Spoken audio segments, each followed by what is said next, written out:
Hi everybody, it's Linda from Tiger Lily, and I'm here with our 2022 Super Bowl Sunday Super Sew project. Somebody gave me that idea last year to call it the Super Sew, so I'm going with that. So we're doing this through Tiger Lily Quilt Company in Utica, New York, and if you go to the website for Tiger Lily or to the Facebook page, you will get all the information for this event, but I'm going to explain it to you all now and tell you about the projects we're doing. So I'm holding all these little things here that are involved with this. So the most important thing is that we're doing our charitable sewing event this year to help the neighborhood center of Utica.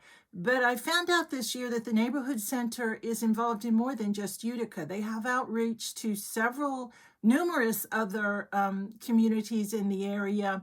They help all sorts of children and different ages and adults and seniors.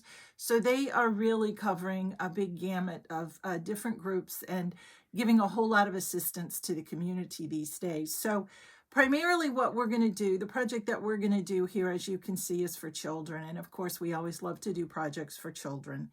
So I'm just going to give you, we have two little projects going on here, and we're also doing some collections that go along with this.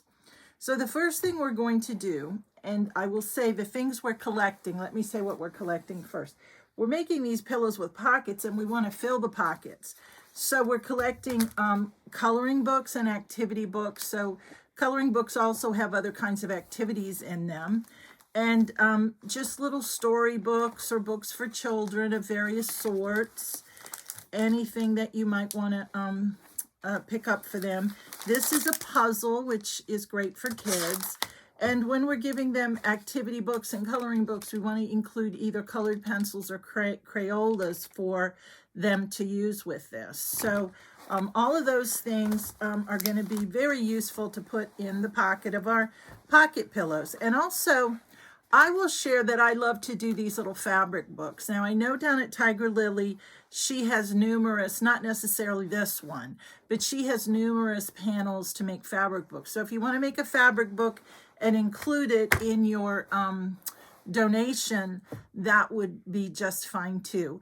The other thing that we always want to do is if anybody wants to donate some money in order to buy more items and to assist them down there, any amount, no amount is too small to donate because we put it all together and it becomes a nice little gift to them. So if you're not shopping these days or you just don't want to be involved in this, but you'd like to give something, please consider a monetary donation. You can make that to Tiger Lily, and Lou, who's the manager at Tiger Lily, as I think you all know, will put all that money together and provide them with a check when our activity is over, so that all of this goes with them also along with the check. Now, if you would like to look on, as I said, the Tiger Lily website or Facebook, you will see numerous other pillows that have already been made as samples, and I'll refer to some of those along the way. You can also download the patterns that we're going to be using here today, and this video will be posted, as obviously you know because you're watching it. But all the information you need about what we're doing, all the donation items, all of that Lou is providing on the website and on Facebook. So you don't have to be frantically scribbling things down. All the information is there. So let me just give a little explanation of what we're doing here. I'll put these to the side. There's our pillow. I'll put our pillow right there. So the first thing I want to explain is how we're going to make this pillow. Now, this is the pattern. It's a 2-page pattern that I wrote that will be provided to you free of charge. Oh, and the other thing I didn't say also is that at Tiger Lily right now, if you would like to buy a little fabric kit to do this, I think Lou has provided everything in the fabric kit except for the stuffing. So I believe that's $7.95 on the website, but along with the pattern is available also, and you don't have to pay anything for that. So there's that. I've already written all over mine, but you'll get one free of all my writing. So it has an explanation of what we're doing and a basic supply list, and then also just what to cut and how to make it and so forth. So I'm just going to kind of quickly go through this. We're going to start with 3 squares, and I've made them 15-inch squares because that allows us to use a 1/2-inch seam allowance and come up with a 14-inch square, which is probably a good size for a small child. I will say that if you can use stuffing for this. If you have a pillow form, sometimes called a pillow insert, which they sell, a pre-made pillow to put into covers. If you have one that's smaller, a little bit larger, just make your fabric squares 1 inch larger than your pillow form, and that will be fine. But if you're just starting and going to stuff it and so forth, I think that a 15-inch square makes a nice 14-inch pillow when it's all done, a good size for a child. But I'm not limiting you to that. I did have one pillow that I made that actually I could only get a 14-inch square out of my scrap. I've been using a lot of scraps and stuff for this, but I could only get a 14-inch pillow square out of my scrap. So it was a cute fabric for children, and I wanted to go with that. So I have one 15-inch square for the back of the pillow, which is just plain. I have one 15-inch square for the front of the pillow, which on this one is this stripy fabric. And then I have one 15-inch square for the pocket. So you see the pocket here. Now, what we're going to do is you have instructions also to have one 15-inch square of light to medium weight interfacing. It doesn't have to be stiff. And I put that on the back of the pocket. And then I'm just going to fold that pocket in half so that I have a big old long rectangle. And that will be the pocket for my pillow. Maybe I should turn it around so that instead of facing me, it's facing you, right? So this is going to be our back. This is the front of our pillow. And then this is the pocket. It's just a folded 15-inch square. I guess I need to put a little bit more heat on that fusible right there. And I've just folded it in half to make that pocket.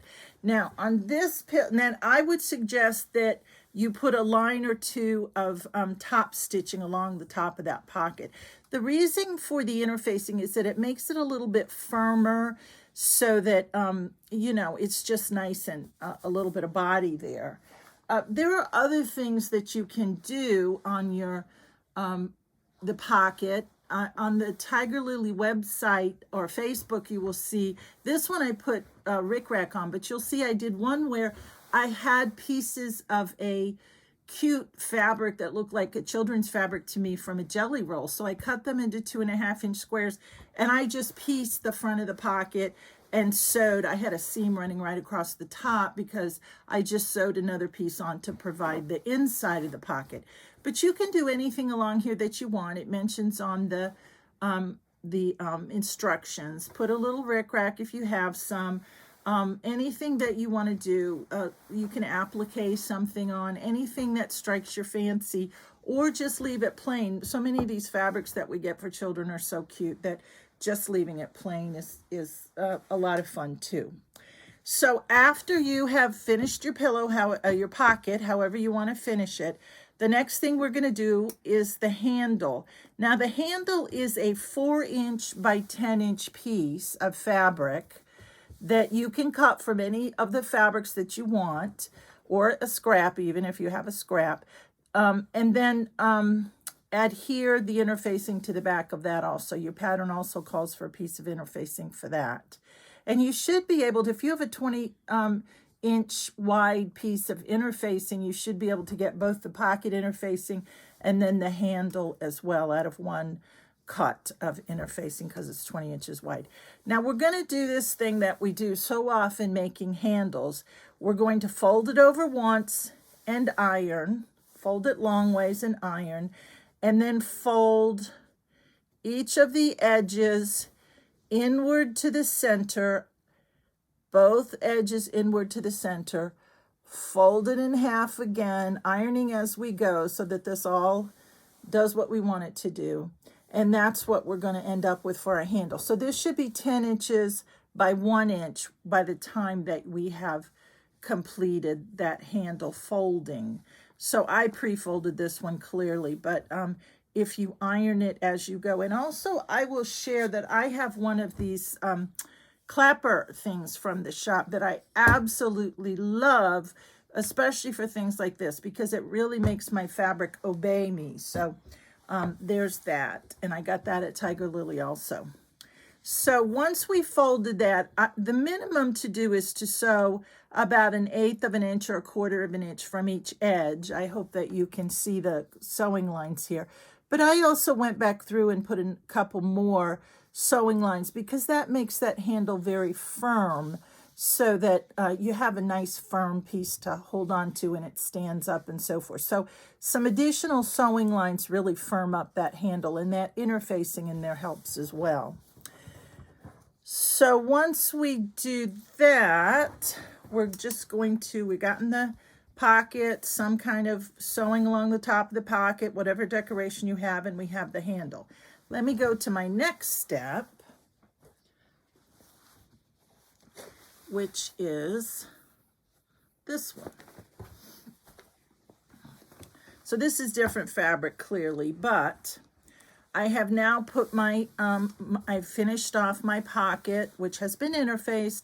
I finished it off with some rickrack, and I placed it on this green would be the front of my pocket, the 15-inch, that's the front. This is the 15-inch square that's folded over. And here's our handle, which I finished with some stitching. Now, normally what I do just to make this handle obey a little bit is that I'll just fold it down and put a pin there. And that way I know that I'm not going to get that handle in my seam and so forth, so that this is finished. Now, it has instructions for this on the pattern, but what I did was find my center, and I measured 2 inches away from center. So this is 2 inches between my fingers, and I put the inside edge of my handle on that 2-inch line. So these 2 edges of handle would be 4 inches apart and centered on the center of our piece here. And that is explained in the pattern, but just want to make sure, because sometimes that can be a little bit confusing. So I go ahead, before I sew my pieces together, I go ahead and I stitch back and forth a few times here, just short, maybe 1/4 of an inch seam, because we're going to be using a 1/2 inch seam. So that will be hidden in the seam allowance. But I want that to be firmly on there so that it never pulls away.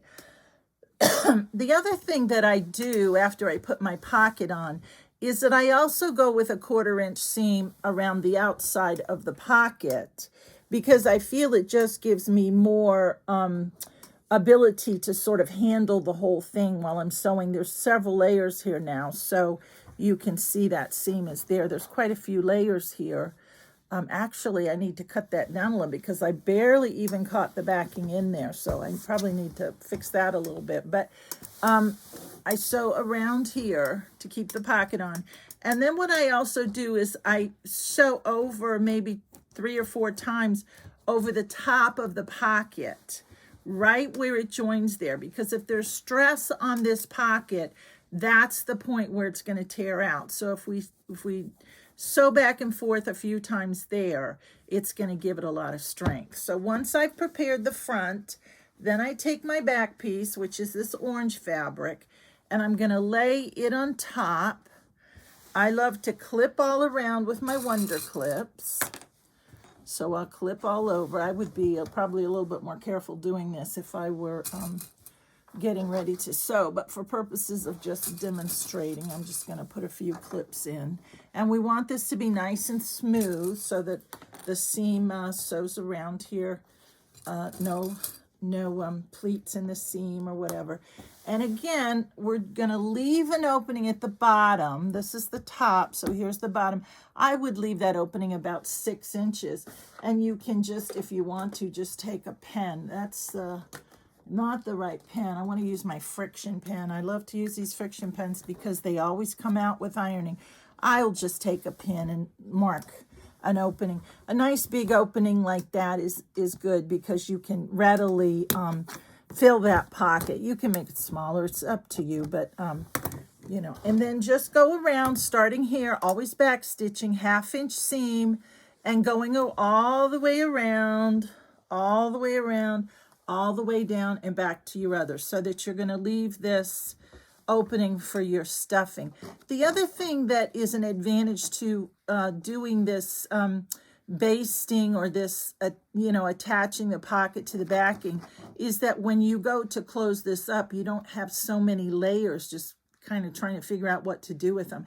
This becomes one piece and this becomes one piece. So when you close it up, it's easier. You might notice that my edges are kind of raggedy here. Sometimes when a fabric is really woven on the straight of grain, I'll just tear it for something like this. I don't do that with piecing. It's not accurate enough. But for a project like this, I've probably made about 6 of these now. It's just so much easier for me to tear it. Makes it go so much faster. The other thing I want to say about your final seam here is that you can also, again, back and forth here at this is where this clip is, at the top of the pocket. So back and forth at the top of the pockets again, and back and forth over the handle again, so that we really secure those things in there now. Also, I want to point out, and I don't think I said this in the pattern, but probably a standard seam of probably 2.2 to 2.4. I think my machine is set. The standard stitch is 2.4, but you can do a little bit smaller if you want, but I wouldn't do it a whole lot bigger. So once you sew around, we're going to move on to the next sample piece. Now this one's been sewn around, a little bulky up here because that's where the handle is. Now I'm just going to clip these corners, not too close because I don't want those corners to tear out, but I'm going to clip those corners off. This is really all the clipping we need to do on this one because it's just a big old square. So I'm going to clip those corners away. And then here's my opening down here. I'm going to reach in. This is a good time to remove that pin. I've already removed it, but it's a good time to remove that pin. I can just pull that handle right out, turn this inside out. I want to poke out these corners, which there are numerous great tools that we have to poke these corners out with. This one, I will tell you, this is a clover. I broke the end off of this, probably doing a little job like this, but I actually like it better because it's not so pointed and it doesn't it doesn't stick all the way through. It doesn't go through the fabric at the corner. The other tool that I like, this is a Dritz turner, and I really love this one because while it's a point, it's not so sharp that unless you really push, that's not going to go through the fabric. And the other thing I like about this is if you have a curve, you can just move this right along a curve. So it helps you push out those curves. So this is one of my favorites, and I'm almost never without that tool. Whenever I'm sewing, I probably have 2 or 3 of these simply because I like it so much.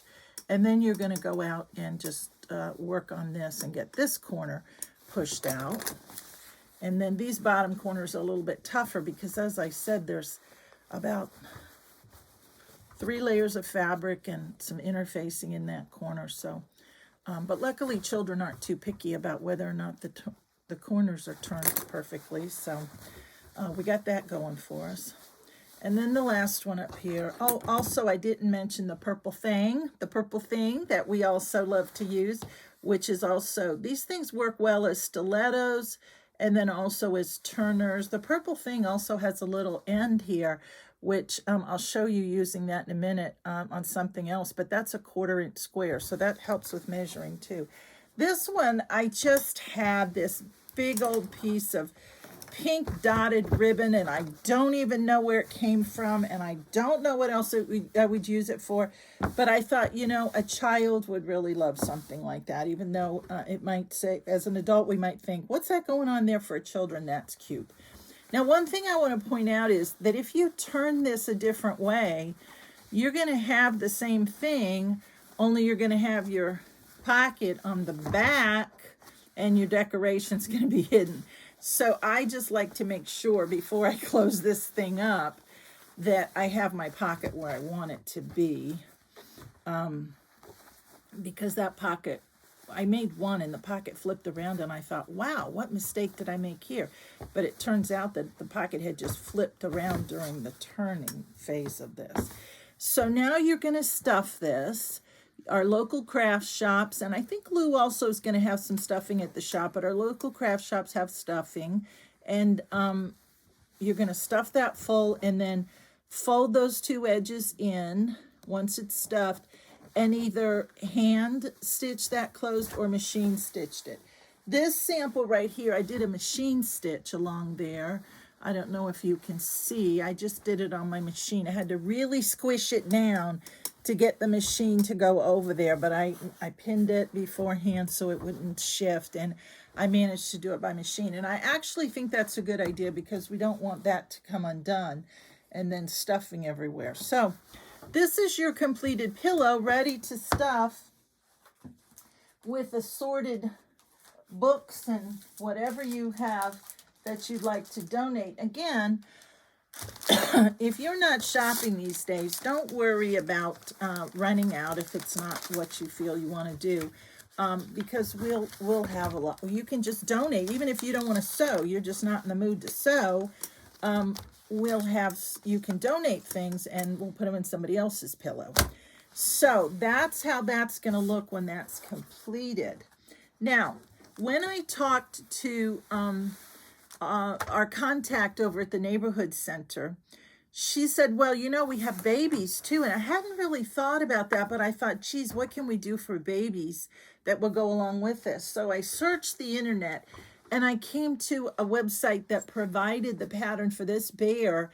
And they provided it as a project actually for sort of a charitable giving kind of project as well. So it was a free pattern also. And we're providing that pattern to you. And if you've looked on the Tiger Lily website or Facebook, you'll see one of these bears kind of sticking out. So we can use this for toddlers in our pockets or our pocket pillows, or we might just provide one of these to an infant. It'll be up to them what they do with them. Let me move this so I can go on. So here's another project for you. This is just a great little project with scraps. I have just been making this out of scraps lying around here. You know how we have all these scraps that I don't even know what to do with them. They're just filling up bins in my sewing room. But I found this and it's so easy to make. I mean, really, you can almost make one of these in about 15 minutes. I really like this pattern because it has actually 2 pictures of the finished bear. It has the outline for the bear, and it also has instructions right in the center here. So they really did a good job organizing this for people who are doing charitable projects. So I want to talk about this for a second and how I did this, because I have a few tips for this one as well. So here's the instructions. Be sure and download those also. Now what I did was I traced,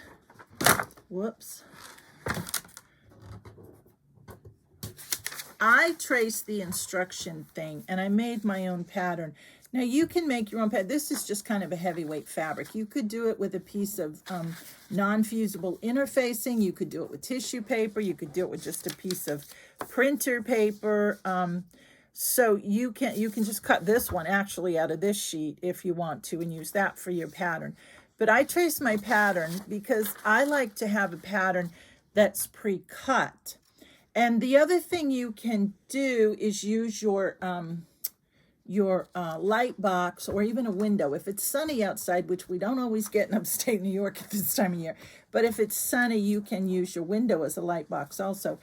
But generally what I do is either place my pattern on the back of my fabric. Here's the front of my fabric. Whoops, I have 2 layers. Here's the front of my fabric, and I want to talk about the facial features in a minute. Here's the front of my fabric, and I have 2 layers, right sides together, which is how I'm going to sew them. I put this on here, and I can just trace around, or I can do it on a light box. If you want to just do this, put your fabric over top of this piece of paper on your light box or on your window, you're going to be able to just put your fabric right on top, back side up, because that's the side you're going to follow. put your fabric right on top of there and just trace through there. You have to almost have a light source behind to be able to see it though. So at this point, I've traced my pattern onto the back of my fabric. Now, what I did was, I drew, we don't ever want to use buttons for children's projects like this because they could come off and be choking hazards. So I actually drew, I followed my pattern piece, I put it underneath, and I went to the light box or the window, and I drew that on with a Sharpie, which means those are permanent marks on there. Now on the pattern, it has a little triangle for the nose, but I think bears look so much happier when they have sort of a bigger oval nose. So I made that nose a little bit different. But I actually drew this on with a Sharpie. So I think it looks pretty good with a Sharpie, and it was so easy to do. So that's the front side. And then my mark is on the back side. My outline mark is on the back side. So I'm going to put my front and my back right sides together. Now, normally what we would probably do on something like this is think of this as our cutting line, right? And try to sew about 1/8 or 1/4 inch in for our seam so that we have a seam allowance. But I think it's so much easier on a project like this to sew directly on that line. That's why I trace it. I don't put this on here and then cut it out and try to sew inside of it because there's so many curves and so forth. Having a bigger piece and sewing right on that line gives me more to maneuver under my machine, and it also allows me to follow that line so much better because this isn't very big and we don't want a lot of quirky angles and stuff here because they're going to come out. It's hard enough anyway to get these things come out as curves. But if we have a lot of quirky angles, we're going to have a lot of points where we want to have curves. So I left a nice big opening down here, almost just where the flat is. You know, you could even make it a little bit smaller, maybe there. But I left a pretty good size opening because we're going to have to put the stuffing into all these spaces, right? So I'm just going to follow right along with my sewing machine. And whenever you start to feel the curve is coming and you can't control it, then just stop, needle down, maneuver a little bit, and then, stop, needle down, maneuver a little bit, and then continue forward. So I'm just constantly sewing, stopping, repositioning, moving forward, repositioning. And that's how I try really hard to stay right on that line. So once I have done that, once I've sewn that on, right, and I left my big opening, then I can turn it inside out. So this is where I use my pointers again, and I push out all those curves, the hands and the legs and the ears. Actually, I should have said, and this is pretty self-evident, but you have to clip. Once you sew, you're going to cut. And I love to do this cutting with my pinking shears. Let's pretend this is sewn. I love to do this cutting with my pinking shears because it really sort of cuts down on that seam a little bit. And that's kind of close, but if you sew this very carefully, you know, that's a little too close there, but you can get it cut down a little bit. Now, when you get to these places, you're going to have to clip in a little bit, but don't clip in too close. We don't want those to come out, but enough so that that will turn without being puckery. The other thing I wanted to say about this also that it doesn't say in the pattern is that if you use about a 2.0 stitch length here, you're going to get a better result also because your seam is going to be smoother when you turn. It'll just be easier to get a nice smooth seam. But you have to be careful because if you make a mistake and you go to take out, 2.0 is a hard one to take out. You could even make it a little bit smaller. So I pretending this is already sewn, I'm gonna, if you have a pinking shears, cut with pinking shears. If you don't, just use your straight scissors, and I'm gonna go around those curves, and then I'm gonna use my regular scissors, and I'm gonna clip a few times so that I can, when I go to turn that, it's actually going to turn without too much puckering. The pinking scissors, the pinking shears also prevents raveling. That's one of the advantages of a pinking shears. But a lot of people don't have them, so just use your regular scissors if you don't have a pinking shears. I use it so seldom anymore because I don't do dressmaking anymore, so it's always fun to find something that I can use my pinking shears for. So as I said, this curve is perfect. Once I'm going to turn this, it's just perfect to go into all of these curves and get them all out. And then I iron this flat because it allows me to make sure that all of those puckers come out and that it's fully turned. You know, I can do that thing where you roll it between your fingers as you turn. Wet it a little bit and roll it between your fingers. And then iron that flat, and it'll make the result come out so much nicer. Now, what did I do with my stuffing? I want to show you one thing about your purple thing. Here I have my stuffing.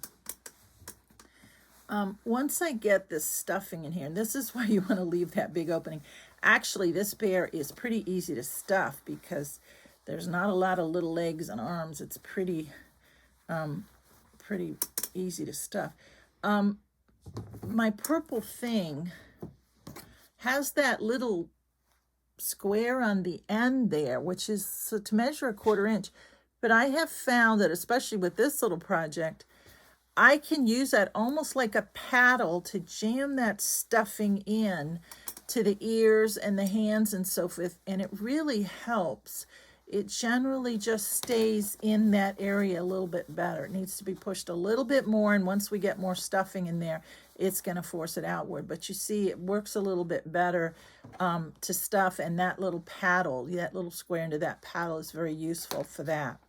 So the other thing that I do that I should have mentioned, when I turn, I actually turn the seam allowance up and iron it so that when I go to close this, I already have the seam allowance ironed, and I can just fold it shut, put a few pins or clips on, and stitch that up by hand, or if you'd like, by machine.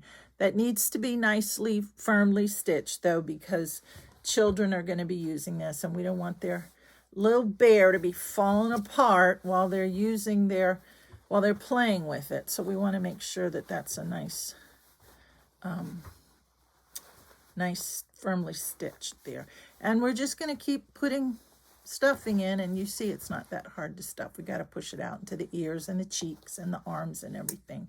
One thing you might want to do after you turn it is really give it a little tug, just to make sure that all those seams are firmly stitched. And now I turned one, and I will tell you, one of these corners came right out. So it wasn't too late for me to turn it back inside out, fix that little curve on my machine, and then turn it back around again and proceed to stuff. So as you can see, this goes pretty quickly. Now, as far as this face goes, as I said, I drew that on with a Sharpie, and I'm pretty certain that's never going to come out, and nothing to come off to be a choking hazard. But I know that some of you are going to want to do something a little bit different. These are pieces of felt. I had a little piece of felt here, and of course, it has disappeared on my bed. I think we all know what felt is. These are felt that I just sort of hand cut out of the scrap of felt, and I did the eyes and the nose, and I drew the mouth on with a Sharpie, although if I was going to really make my mother happy in heaven, I would have embroidered that mouth on there, but I could probably draw it a little bit darker as well. I thought about going back and making that a little bit darker line just to, you know, I could go back and make things a little bit darker all the way around. I don't want to do it because I might mess it up from this angle, but you get the point. So those were felt. I used some of my, I used a little bit of glue. You could also use fray check around the edges of the eyes and the nose to keep them from just fraying apart. And then once I had those, I put a little bit of dotted glue behind. I went back just with a needle of thread, and I just sort of whipped around with some black thread, and you can't even see it. But what it means is that those will stay on. There's glue there, and there's also that whip stitch. This little heart I added onto this one. I just, again, had a little piece of pink felt, and I machine stitched this one down with like a buttonhole stitch. So machine stitching, hand stitching, and gluing and hand stitching, and just drawing. There's many, many ways to do this. This bow, I used some grosgrain ribbon. This is 3/8" grosgrain ribbon, and I figured about a 1/2 yard does it. I didn't measure the piece that I put on there. You can make it a 1/2 yard or a little bit longer. And what they suggest is that you knot it on the first tie, then make your bow. See, this time we've knotted. That's a knot, so it's never going to come off. And then make your bow. And then go around to the back, and I did that a little bit. I should have used blue thread, but I went back and just stitched down so to make sure that that thing is never going to slip off this little guy's neck. So double knotting and then stitching in the back is going to keep this bow secure.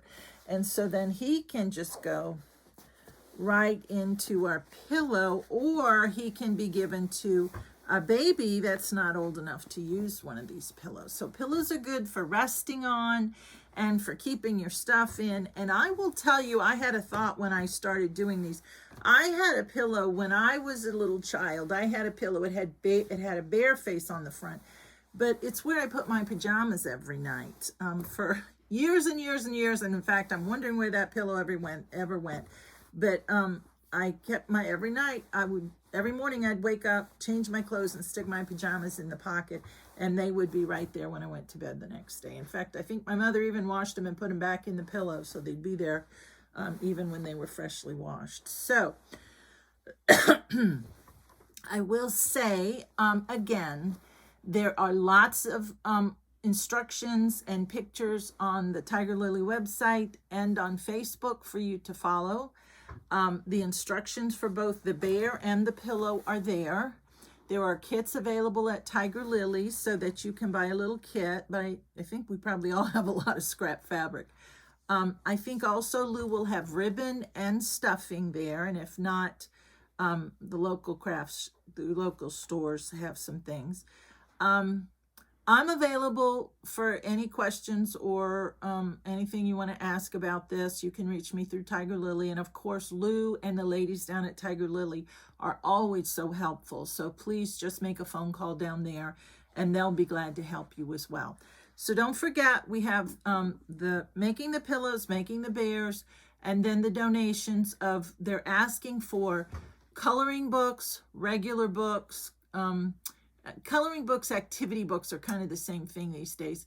Regular small books for kids to read little books, Crayolas, pencils, small puzzles with big pieces that kids can work on, and then the bears, and again, monetary donations as well. You may have friends that don't sew and say, gee, I'd like to get in on this. You're making such cute things. And you can take a monetary donation from them. And Lou at Tiger Lily will make sure everything gets to the neighborhood center. And I will also tell you, they're very excited about this opportunity that we have. We are providing them with some things for the kids that they serve. So it's just a pleasure to work with community agencies because they're always so grateful for the things that we do. And of course, we have wonderful skills. Many of us have the time and the fabric to make a difference in the life of a child. So I'm encouraging you to do that. So please just let us know if there's anything you need. And thanks so much for listening. Bye-bye now. Happy sewing.